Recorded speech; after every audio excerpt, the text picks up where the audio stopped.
आइए दोस्तों, स्वागत है आप सभी का DLS न्यूज पर एक बार फिर से। और आज तारीख हो चुकी है 18 दिसंबर 2020, दिन शुक्रवार। और जानते हैं फटाफट से देश भर की तमाम बड़ी खबरों को। आज के मुख्य समाचार और हेडलाइंस न्यूज के अपडेट में हम देखेंगे सरकार के द्वारा लिए गए कुछ बड़े फैसले हैं। बैंक खाता वालों के लिए भी एक इम्पोर्टेंट अपडेट है। आम आदमी को राहत देने के लिए सरकार की कुछ नई स्कीम भी है। भूकंप वगैरह को लेकर भी अपडेट है दोस्तों, आखिर किन किन राज्यों में भूकंप के झटके देखे गए। और साथ ही LPG CNG को लेकर भी अपडेट मैं आपको बताऊंगा। आधार कार्ड को लेकर भी एक बड़ी खबर है और कोरोना वायरस से संबंधित अपडेट भी जानेंगे अपन। एक एक करके आज की 50 बड़ी ही काम की महत्वपूर्ण खबरों को जानते हैं फटाफट से। बिल्कुल बने रहेगा मेरे साथ इस वीडियो में और एकदम पूरा लास्ट तक देखते रहिएगा। सीधे बात करें पहले अपडेट की तो जरा देखिए खबर। केंद्र सरकार का बड़ा ऐलान है, अगले 2 सालों में देश भर से खत्म कर दिए जाएंगे टोल प्लाजा। और आखिर फिर कैसे वसूली होगी? जी हाँ, दरअसल दोस्तों देश भर में वाहनों की स्वतंत्र आवाजाही के लिए केंद्र सरकार ने एक बड़ा फैसला लिया है। केंद्रीय मंत्री नितिन गडकरी ने बताया कि आने वाले 2 सालों में भारत को टोल नाका मुक्त बना दिया जाएगा। अब आप ये सोच रहे होंगे कि सभी टोल नाकों को हटा दिया जाएगा, इसका मतलब टोल टैक्स भी नहीं लगेगा। लेकिन मैं आपको बता दूं, आपको टोल टैक्स जरूर देना पड़ेगा, उसके बावजूद कि हमारे देश में एक भी टोल नाका नहीं बचेगा। तो अब आखिर सरकार टैक्स कैसे लेगी, राइट? यही आप भी सोच रहे होंगे। तो जिस तरह से आपको पता होगा, 1 साल पहले सरकार ने फास्टैग को अनिवार्य किया था, जिसके तहत क्या कि टोल पर लगने वाली लाइनें जरूर काफी कम हुई और टेक्नोलॉजी की मदद से आपका समय भी कम बिगड़ता है। टोल पर गाड़ी का तेल भी कम खर्च होता है और उससे भी कम समय में आप जल्दी से अपना टोल टैक्स फास्टैग के जरिए पे करके निकल जाते हो, राइट? लेकिन अब सरकार ऐसी प्लानिंग बना रही कि टोल टैक्स को ही खत्म कर दिया जाए। यानी कि अब जहां जहां भी टोल टैक्स है ना, वहां पर सिर्फ एक ट्रैकिंग सिस्टम के पॉइंट्स होंगे और वहां से जैसे आप क्रॉस करोगे ना, सीधे आपके बैंक खाते से टोल की राशि काट ली जाएगी। यानी कि GPS आधारित टोल वसूली की तैयारी हो रही है। और ये नई व्यवस्था बनने के बाद दूरी के हिसाब से टोल की राशि कट जाती है। उन्होंने 2 साल में यह व्यवस्था लागू हो जाने की बात कही है केंद्रीय मंत्री नितिन गडकरी जी ने। और केंद्रीय मंत्री ने अगले 5 साल में टोल कनेक्शन 1.34 लाख करोड़ रुपए के स्तर पर पहुंच जाने का भरोसा भी जताया। और देखते दोस्तों आखिर इस टेक्नोलॉजी की शुरुआत कब होती है और कब सरकार ये बड़ा बदलाव करती है, मैं आपको अपडेट बताता रहूंगा। और अगली खबर देखिए कि देश में आने वाले दिनों में एंटी माइक्रोबियल रेजिस्टेंस का खतरा बन रहा है। नीति आयोग ने इसको लेकर लोगों को चेताया भी है। जी हाँ, नीति आयोग का कहना है कि देश में आने वाले दिनों में एंटी माइक्रोबियल यानी कि रोगाणुरोधी प्रतिरोध का एक ऐसा खतरा बनकर उभर सकता है जिस पर समय रहते काबू पाने की जरूरत होगी। आयोग ने सुझाव दिया कि सरकार को व्यापक सर्विलांस तंत्र विकसित करना चाहिए ताकि भविष्य में इससे निपटा जा सके। और जैसे कि अभी ये कोरोना महामारी वगैरह और ये जो चल रहे हैं ना, उसी तरह से एंटी माइक्रोबियल रेजिस्टेंस यानी कि AMR एक ऐसी क्षमता होती है जिसके जरिए सूक्ष्म जीवी पर एंटीबायोटिक दवाओं का असर होना बंद हो जाता है। और ऐसा होने पर अगर कभी व्यक्ति गंभीर तौर पर बीमार भी होता है तो शरीर के भीतर पनप रहे अवांछित सूक्ष्म जीवी दवा से भी ज्यादा ताकतवर हो जाते हैं, जो कि व्यक्ति का ठीक होना बेहद मुश्किल कर देते हैं। कहने का मतलब ये दोस्तों की इस हद तक बीमारी बढ़ जाती है कि फिर दवा काम करना भी बंद कर देती है। ऐसी चेतावनी है लोगों के लिए,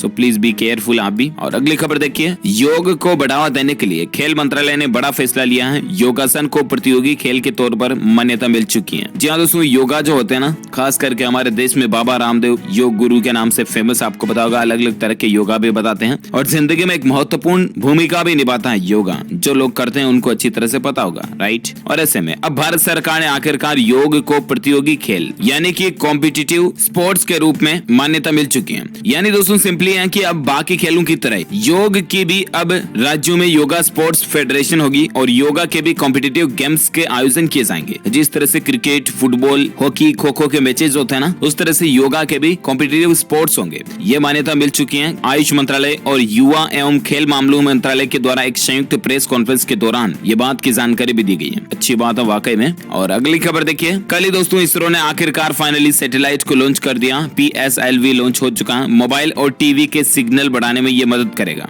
इसरो ने मोबाइल फोन से लेकर टीवी तक के सिग्नलों को सुधारने के लिए कम्युनिकेशन सैटेलाइट CMS-01 को PSLV C50 रॉकेट से लॉन्च कर दिया। कल दोपहर ये चेन्नई से 120 किलोमीटर दूर श्रीहरिकोटा स्थित सतीश धवन अंतरिक्ष केंद्र के दूसरे लॉन्च पैड से रवाना किया गया। अच्छी बात है, सफलतापूर्वक ये लॉन्च हो चुका। और यहाँ तक कि इसरो के अध्यक्ष डॉक्टर के सिवन ने जानकारी दी है कि ये पूर्व निर्धारित कक्षा में सफलतापूर्वक पहुंच भी गया। Many congratulation to ISRO. और अगली खबर देखिए दोस्तों, आम आदमी के लिए राहत की बात है। अगले साल तक नहीं बढ़ेगी प्याज की कीमत। केंद्र सरकार ने एक बड़ा कदम उठाया है। आपको पता होगा कई बार ऐसा देखा जाता है कि कई सालों में प्याज बहुत ज्यादा महंगा हो जाता है। आम आदमी आदमी के लिए खाना भी मुश्किल हो जाता। लेकिन इस साल प्याज महंगा नहीं होगा, क्योंकि केंद्र सरकार ने प्याज आयात के नियमों में दी गई ढील को 31 जनवरी 2021 के लिए बढ़ा दिया और प्याज की घरेलू आपूर्ति बढ़ाने और इसकी खुदरा कीमतों पर अंकुश के लिए केंद्र सरकार ने ये कदम उठाया है। अच्छी बात है, कुल मिलाकर के प्याज की कीमतें नियंत्रण में रहेगी। और अगली खबर देखिए, व्हाट्सएप का एक नया फीचर आ रहा है बहुत जल्द। अब डेस्कटॉप वर्जन पर भी आपको, यानी कि व्हाट्सएप वेब पर भी आपको वीडियो और ऑडियो कॉलिंग फीचर मिलेंगे। हालांकि फिलहाल बीटा यूजर्स इसकी टेस्टिंग कर पा रहे हैं और उम्मीद है बहुत जल्द आपको व्हाट्सएप वेब डेस्कटॉप वर्जन पर ऑडियो और वीडियो कॉल की सुविधा मिल सकती है। देखते हैं कब तक ये फीचर अपडेट आता है, मैं आपको बता दूंगा। अगली खबर देखिए, केंद्र सरकार की हॉटस्पॉट स्कीम से मिलेगा 2 करोड़ लोगों को रोजगार। आखिर ये पीएम वाणी क्या है, इसके बारे में मैं आपको बता दूं डिटेल। पीएम वाणी की फुल फॉर्म है दोस्तों PM public wifi access network interface, और ये योजना सरकार शुरू करने जा रही है। देश में वाईफाई क्रांति के लिए पीएम मोदी की अध्यक्षता की कैबिनेट में इस योजना को मंजूरी मिली है और इस योजना के लागू होने के बाद आम आदमी को इंटरनेट के लिए किसी बड़ी कंपनी के प्लान की जरूरत नहीं पड़ेगी। आम आदमी तक सरकारी वाईफाई से इंटरनेट मिल पाएगा, समझ रहे हो ना। और आने वाले समय में मोबाइल से डेटा 30 से 40% तक महंगा होगा। इससे आम आदमी को सस्ती वाईफाई हॉटस्पॉट सुविधा देने के लिए पीएम वाणी योजना की शुरुआत की जा रही है। और अगले 1-2 सालों में सरकार ने यह लक्ष्य रखा दोस्तों की ज्यादातर इलाकों तक आपको पीएम वाणी योजना का वाईफाई देखने को मिल जाएगा। और इतना ही नहीं,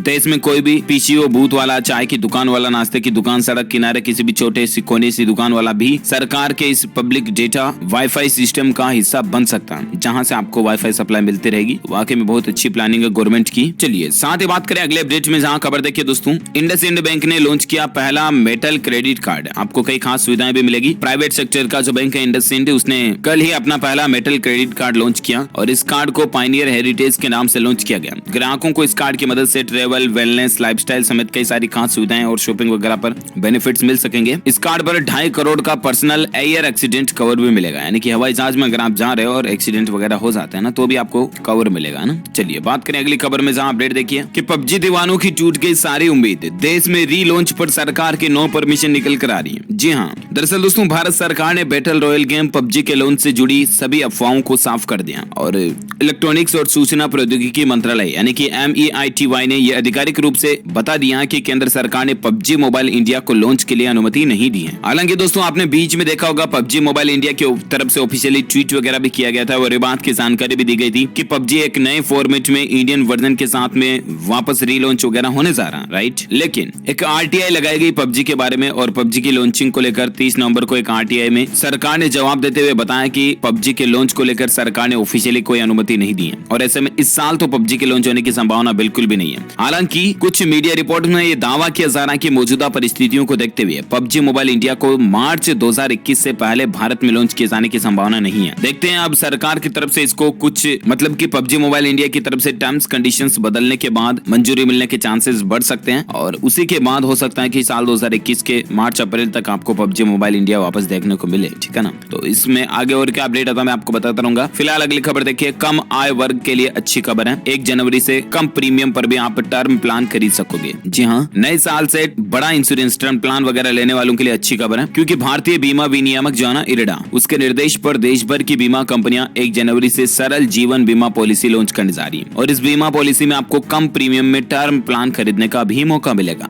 वहीं इस पॉलिसी के लिए सभी बीमा कंपनियों के नियम और शर्तें भी एक समान होगी, जिसमें कवर की राशि और प्रीमियम की राशि भी एक समान होगी। यानी कि दोस्तों सभी बीमा कंपनियों को एक स्थिति में कॉमन दिखाने के लिए IRDA ने ये नियम बनाया है और इसके तहत चाहे जितनी भी बीमा कंपनियां LIC जीवन बीमा हो गया, SBI लाइफ इंश्योरेंस हो गया, HDFC लाइफ इंश्योरेंस वगैरह, जितनी भी बीमा कंपनियां ना देश की, चाहे वो प्राइवेट हो या गवर्नमेंट हो, उन सब में आपको एक तो टर्म प्लान ऐसा कॉमन मिलेगा जिसकी प्रीमियम राशि भी सेम होगी और बेनिफिशियल पॉइंट्स भी उसके सेम होंगे, यानी कि लाभ भी आपको उतना ही मिलेगा और खर्च भी आपका उतना ही होगा। सभी कॉमन प्लान होंगे ना। और अगली खबर देखिए, सरकार ने अलर्ट जारी किया, कहा कि इन 6 वेबसाइट से सावधान रहें वरना आपको लाखों का नुकसान हो सकता है। दरअसल देश भर में बढ़ रहे ऑनलाइन फ्रॉड को देखते हुए सरकार ने फर्जी वेबसाइटों की लिस्ट जारी की है। अगर आप भी इन वेबसाइट का इस्तेमाल करते हैं तो जरा सावधान हो जाएं, नहीं तो आपका पूरा खाता और आपकी पर्सनल जानकारी भी चोरी हो सकती है। एक और ऑनलाइन नेटवर्क ने जहां लोगों के काम को आसान बना दिया, वहीं साइबर क्राइम के मामले हर दिन बढ़ रहे हैं। आपको बता दूं PIB और सरकारी बैंक की ओर से समय समय पर अलर्ट भी जारी किए जाते हैं। ऐसे में 6 वेबसाइट्स कौन कौन सी हैं जो दोस्तों दरअसल सरकार की स्कीमों के नाम से चलाई जा रही है। अब यहाँ पर इन 6 वेबसाइटों की लिस्ट दी हुई है, एक एक को तो मैं बोल नहीं सकता, लेकिन कुछ ब्लॉग्स के लिंक है और कुछ ये आप देख सकते हैं गवर्नमेंट वेबसाइटों के जैसे URL ले लेते हैं। तो इनसे आप सावधान रहें, इन वेबसाइटों का इस्तेमाल ना करें, क्योंकि सरकारी स्कीमों के बहाने ये वेबसाइट क्या कि आपसे आपकी डिटेल मांग लेती हैं, पर्सनल इन्फॉर्मेशन। उसके बाद कई सारी वेबसाइट आपकी क्रेडिट कार्ड, डेबिट कार्ड की डिटेल भी मांग लेती हैं। तो ऐसी कोई भी जानकारी आप इन वेबसाइटों पर ना डालें, ठीक है ना, वरना आपका बैंक खाते से पैसे कट सकते हैं और आपको नुकसान भी हो सकता है। सो प्लीज सावधान रहें, अलर्ट रहें पहले से ही। अच्छा, अगली खबर देखिए, लंदन के जैसे ही होगा जेवर एयरपोर्ट का डिजाइन। मुख्यमंत्री योगी आदित्यनाथ ने नाम और लोगो को भी मंजूरी दे दी है। ये जो तस्वीर आप देख पा रहे होंगे, उत्तर प्रदेश नोएडा में बन रहा है जेवर एयरपोर्ट इस तरह का, जो कि वाकई में मतलब विदेशी एयरपोर्ट जो होते हैं ना लंदन में, उस तरह से होंगे। इसके नाम और लोगो और डिजाइन तीनों को स्वीकृति मिल चुकी है। मुख्यमंत्री योगी आदित्यनाथ ने कहा दोस्तों कि नोएडा अंतर्राष्ट्रीय हवाई अड्डा दुनिया के बेहतरीन हवाई अड्डों में से एक होगा और उत्तर प्रदेश सरकार इसे विश्व स्तरीय बनाने में कोई कसर नहीं छोड़ेगी, यानी कि दुनिया भर में इस हवाई अड्डे का भी नाम रहेगा। अच्छी बात है। अच्छा, अगला अपडेट देखिए, मकान मालिक और किराएदार को लेकर सुप्रीम कोर्ट ने एक बड़ा फैसला दिया कि अब कोर्ट के चक्कर आपको नहीं काटने पड़ेंगे। इस एक्ट के तहत विवादों का निपटारा होगा। दरअसल सुप्रीम कोर्ट ने कल ही मकान मालिक और किराएदारों के बीच होने वाले विवादों से निपटने के लिए एक अहम फैसला सुनाया और इस फैसले के बाद अब किराएदार और मकान मालिक को कोर्ट के चक्कर नहीं लगाने होंगे। जी हाँ, उच्च न्यायालय का कहना है दोस्तों कि ट्रांसफर ऑफ प्रॉपर्टी एक्ट के तहत मकान मालिक और किराएदार के विवादों को मध्यस्थता के जरिए सुलझाया जा सकता है। उन्हें लंबी और खर्चीली कानूनी लड़ाई में फंसने की भी जरूरत नहीं है। सुप्रीम कोर्ट का कहना है कि आर्बिट्रल ट्रिब्यूनल के पास ट्रांसफर ऑफ प्रॉपर्टी एक्ट 1882 के तहत आने वाले विवादों पर फैसला देने का अधिकार है। तो ये कुछ सुप्रीम कोर्ट के द्वारा दी गई ज्यादा जानकारी भी आप देख सकते हैं मकान मालिक और किराएदार के लिए। और चलिए फिलहाल अपन नजर डाल लेते हैं दोस्तों अगली खबर में, जहां अपडेट देखिए आप, किसान आंदोलन को लेकर प्रधानमंत्री नरेंद्र मोदी ने लोगों से अपील की है कि सभी लोग जरूर पढ़ें कृषि मंत्री का किसानों के नाम पर पत्र। जी हाँ, दरअसल कल ही कृषि मंत्री नरेंद्र सिंह तोमर जी जो है ना हमारे देश के, उन्होंने किसान भाइयों और बहनों को एक पत्र लिखा। देखिए जरा, पत्र में 4 पेज का पत्र लिखा उन्होंने। अभी मैं एक एक को पढ़कर तो आपको सुना नहीं सकता, लेकिन ये चारों ही पेज में आपको इस वीडियो में दिखाई जा रहा हूँ, तो यहाँ से आप इसको जरूर चेक करो और वीडियो को पॉज करके आप पढ़ भी सकते हैं अगर आप इंटरेस्टेड हैं तो, ठीक है ना। तो इस पत्र को नरेंद्र मोदी ने भी रीट्वीट करके लोगों से, देशवासियों से आग्रह किया कि जरूर पढ़ें आप भी इसे और ज्यादा से ज्यादा लोगों तक पहुंचाएं, क्योंकि इसमें हमारे देश के जो कृषि मंत्री हैं और किसान भाई लोगों के बीच जो मसला चल रहा है उसी को लेकर बातचीतें शेयर की हैं कृषि मंत्री की तरफ से,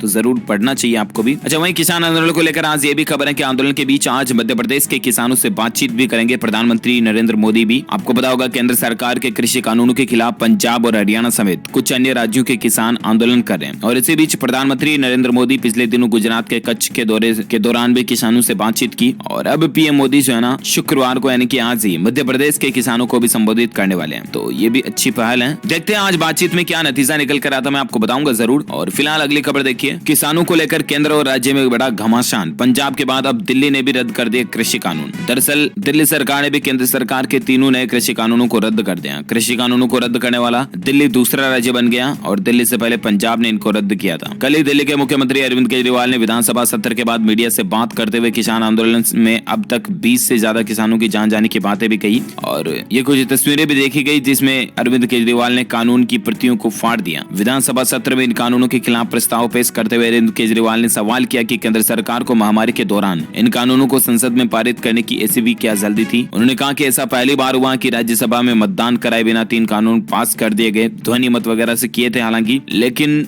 अरविंद केजरीवाल ने इनको फाड़ दिया। समझ रहे हो ना, ये तस्वीर देख सकते हैं आप। अच्छा, चलिए अगला अपडेट है दोस्तों मौसम समाचार को लेकर खबर मैं आपको फटाफट से बता देता हूँ। देखिए जरा, एक तो राजधानी दिल्ली में तापमान 3.5 डिग्री सेल्सियस तक पहुंच चुका है। पंजाब और हरियाणा राज्य भी शीतलहर की चपेट में है और दिल्ली के हालात कुछ यूं चल रहे दोस्तों की पहाड़ों में भी जमने भी मतलब झरने जो है ना वो भी जमने लग गए, बर्फ बन रहे हैं, झील और तालाब भी जम रहे हैं। दिल्ली में पिछले 10 सालों का रिकॉर्ड टूट चुका। कई जगहों पर बारिश की आशंका अभी भी है, लेकिन ठंड उस हद तक पड़ रही है कि पिछले 10 सालों का रिकॉर्ड जो है टूट चुका। अब आप अंदाजा लगा सकते हैं तापमान ही 2-3 डिग्री सेल्सियस चल रहा है यार। और उसके बाद मौसम विभाग की तरफ से दिल्ली समेत उत्तर भारत में शीतलहर की चेतावनी जारी की गई है। कोहरे से हालात और भी ज्यादा खराब हो सकते हैं, मौसम विभाग का ये कहना है। आज 18 दिसंबर 2020 के संपूर्ण भारत के मौसम पूर्वानुमान की अगर बात करें तो अगले 24 घंटों के दौरान तटीय तमिलनाडु पर उत्तर पूर्वी मानसून सक्रिय रहेगा और पंडिचेरी समेत तटीय तमिलनाडु के कुछ भागों में और साथ ही आंतरिक तमिलनाडु, केरल और अंडमान निकोबार द्वीप समूह पर भी हल्की से मध्यम बारिश की भी संभावना है। साथ ही तटीय और दक्षिण आंतरिक कर्नाटक और अरुणाचल प्रदेश में भी हल्के फुल्के छींटे गिर सकते हैं। वहीं पंजाब, उत्तर प्रदेश, उत्तर पश्चिमी यूपी और दिल्ली और उत्तरी राजस्थान में कोल्ड डे की स्थिति जारी रहेगी, यानी कि पूरे दिन सर्दी पड़ती रहेगी।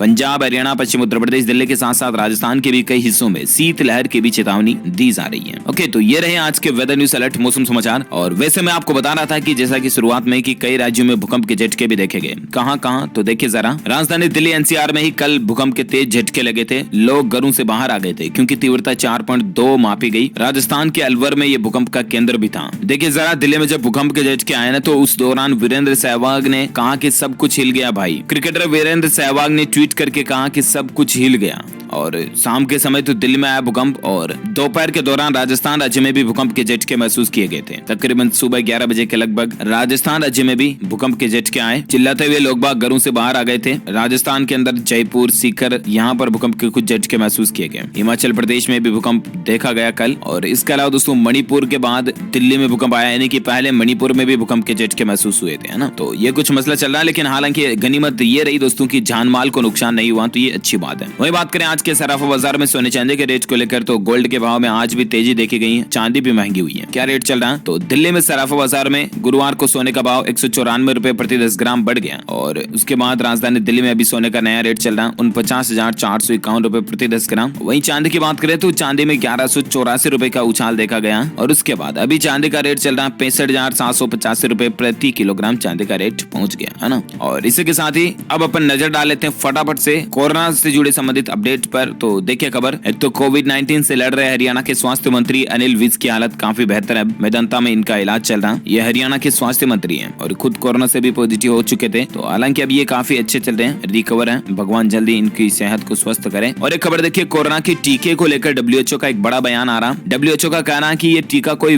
ब्रह्मास्त्र नहीं है, यानी कि वैक्सीन जो है ना, वो ऐसा कोई ब्रह्मास्त्र नहीं है जिसको बस एक बार छोड़ दिया और अपना काम आसान हो गया। समझ रहे हो ना। डब्ल्यूएचओ यानी कि वर्ल्ड हेल्थ ऑर्गेनाइजेशन का कहने का मतलब ये है कि काफी वैक्सीनों का क्लिनिकल ट्रायल चल रहा है, काफी सक्सेस भी रहे हैं और वैक्सीनेशन आने में ही है, टीका लगभग शुरू होने में ही है। उसके बावजूद भी आपको और हमको मिलकर लापरवाही नहीं करनी है। ऐसा नहीं कि अब तो टीका आ गया, कोरोना का टीका आ गया, बस सोशल डिस्टेंसिंग तोड़ो, मास्क भी नहीं लगाना वगैरह वगैरह, खत्म कोरोना। टीका आ गया तो फिर क्या, ऐसी लापरवाही कभी नहीं करनी है। समझ रहे हो ना। मतलब टीका आने के बाद भी हम सबको मिल करके अनुशासन और आत्म नियमों को फॉलो करना है। यानी कि टीका आने के बाद भी आपको और हमको मास्क लगाना है, हाथ धोना है, साबुन से अच्छे से हाथ धोते रहना है, दिन में भी जरूरत पड़े तो सैनिटाइजर वगैरह का इस्तेमाल करना है और सोशल डिस्टेंसिंग फिर भी बनाए रखना है जब भी टीका आ जाए तब भी। समझ रहे हो ना। और मास्क तो जरूर लगाते रहें। जब तक कि दोस्तों कोरोना वायरस की महामारी बिल्कुल खत्म नहीं हो जाए ना, जीरो केस ना हो जाए ना, तब तक तो हमें लगाने ही है, यूं समझ के चलो। और उसके बाद भी लगाओ तो ज्यादा बेहतर है। अदरवाइज मान लीजिए अगर 1-2 हजार केस भी बचे ना, तो वो भी वापस आपको और हमको संक्रमित कर सकते हैं, मामला बढ़ सकता है। सो प्लीज बी केयरफुल और इन बातों का ध्यान रखें आप। अच्छा, वहीं कोरोना को लेकर एक खबर यह भी है कि कर्नाटक सरकार ने नए साल के मौके पर आयोजित होने वाली पार्टियों पर भी 30 दिसंबर से 4 दिनों तक रोक लगा दी है। यानी कि 30 दिसंबर, 31 दिसंबर और 1 और 2 तारीख जनवरी तक कर्नाटक में कोई पार्टियां वगैरह नहीं हो पाएगी, क्योंकि हाल ही में आपको बताओगा त्योहारी सीजन भी निकला था। उस दौरान भी कोरोना के वापस विस्फोट होने लगे, यानी कि मामले ज्यादा बढ़ने लगे। और अभी न्यू ईयर आ रहा, तो कई राज्य सरकारें जो इस पर पार्टियों वगैरह पर पाबंदी लगा सकती है, क्योंकि न्यू ईयर की पार्टियों में कोरोना बढ़ने की संभावना रहती है, क्योंकि लोग बाग फिर सोशल डिस्टेंसिंग वगैरह का पालन करते नहीं है। और इसलिए कर्नाटक सरकार ने तो इस पर स्टॉपेज लगाई दिया, रोक लगा दी है। और देखते हैं कौन सी राज्य की सरकार की तरफ से रोक आती है, मैं आपको बता दूंगा। और वैसे भारत में आज के ताजा कोविड डेटा की अगर बात करें ना दोस्तों, तो ज्यादा मामले तो नहीं देखे गए। राहत की बात है, 30,000 से कमी आए मामले, 26,000 के लगभग बढ़ोतरी हुई। उसके बाद 99,77,000 कुल संक्रमित केस हो चुके हैं, है ना, जिसमें से 3,10,000 एक्टिव केस हैं, यानी कि सक्रिय हैं, जिनका अभी इलाज चल रहा है, जबकि 95,20,000 से भी ज्यादा मरीज ठीक हो चुके हैं।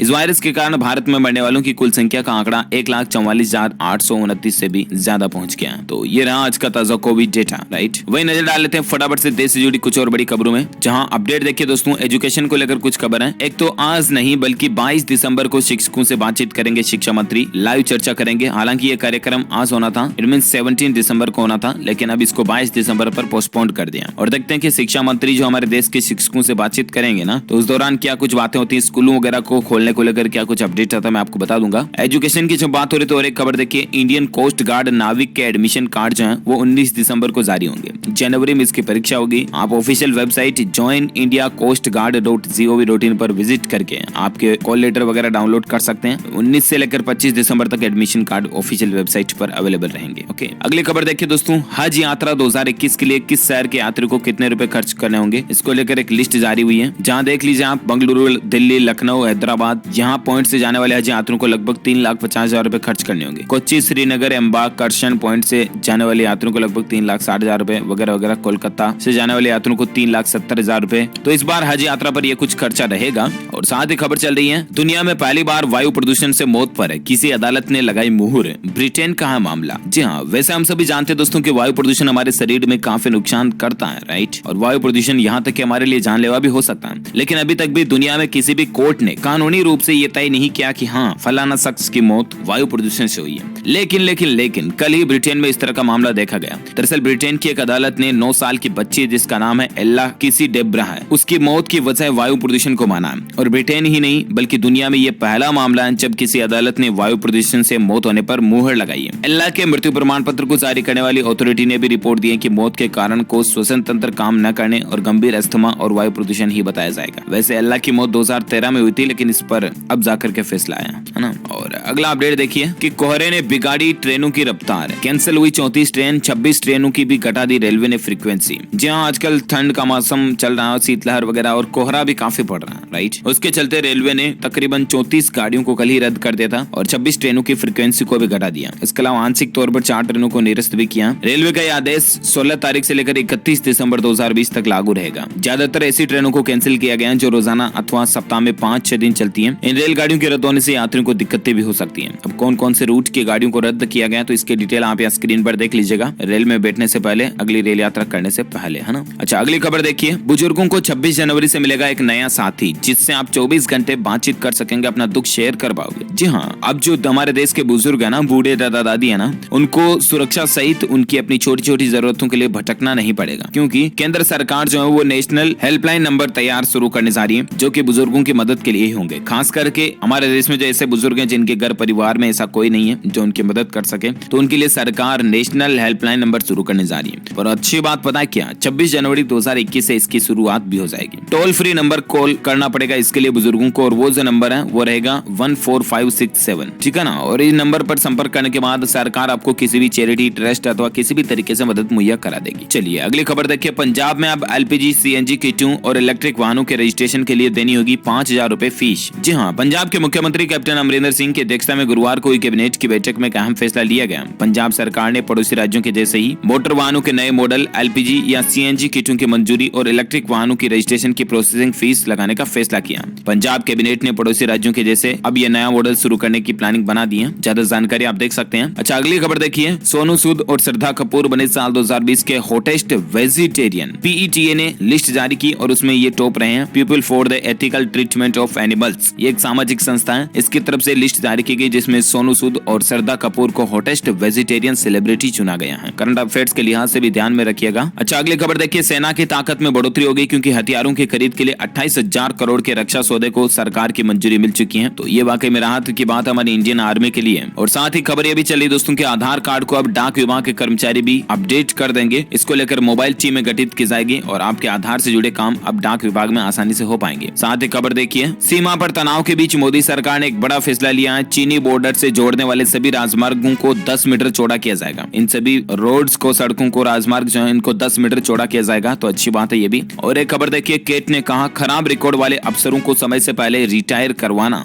सही है, समय से पहले सेवानिवृत्त करना सही है। सरकार के इस फैसले पर केट ने भी मुहर लगा दी है, यानी कि जो खराब परफॉर्मेंस करते हैं ना, वो सरकारी अफसर हो या कोई भी हो, उनको समय से पहले हटा देना चाहिए, उनकी छुट्टी कर देनी चाहिए। इस पर केट ने, यानी कि ये वो वाला व्यापारिक संगठन वाला केट नहीं है, यह है केंद्रीय प्रशासनिक न्यायाधिकरण। इस केट ने खराब रिकॉर्ड और भ्रष्ट अधिकारियों को समय से पहले अनिवार्य रूप से सेवानिवृत्त करने के सरकार के फैसले को सही ठहराया, ठीक है ना। ओके दोस्तों, तो इसी कड़े में आज दिन भर की तमाम बड़ी खबरें, मुख्य समाचार, टुडे ब्रेकिंग न्यूज का अपडेट वीडियो यहीं फिनिश होता। वैसे आप मुझे नीचे कमेंट करके जरूर बताएगा कि अभी किसान आंदोलन चल रहा है, आपको पता होगा, और ऐसे में किसानों की जो MSP होती है ना, उस किसानों के लिए इस्तेमाल की जाने वाली MSP का फुल फॉर्म क्या होता है। तो जो लोग इसका सही जवाब इस वीडियो के नीचे कमेंट बॉक्स में देंगे वो रैंडमली पिक किए जाएंगे हमारी DLS न्यूज टीम की तरफ से, और आप जीत सकते हैं एक शानदार सरप्राइज गिफ्ट जो कि गिव अवे के रूप में आप तक पहुंचे जाएगा। इसके साथ ही अगर आपको ये वीडियो अच्छा लगा तो इसे लाइक कीजिए, शेयर भी कीजिए अपने दोस्तों के साथ फेसबुक और व्हाट्सएप पर। और अगर आप DLS न्यूज चैनल पर पहली बार आए ना, तो चैनल को सब्सक्राइब करके बेल आइकन जरूर दबा देना ताकि आपको रोजाना की ताजा अपडेट्स तुरंत आपके मोबाइल पर मिलते रहेंगे। Thank you, take care, goodbye, जय हिंद, जय भारत, वंदे मातरम।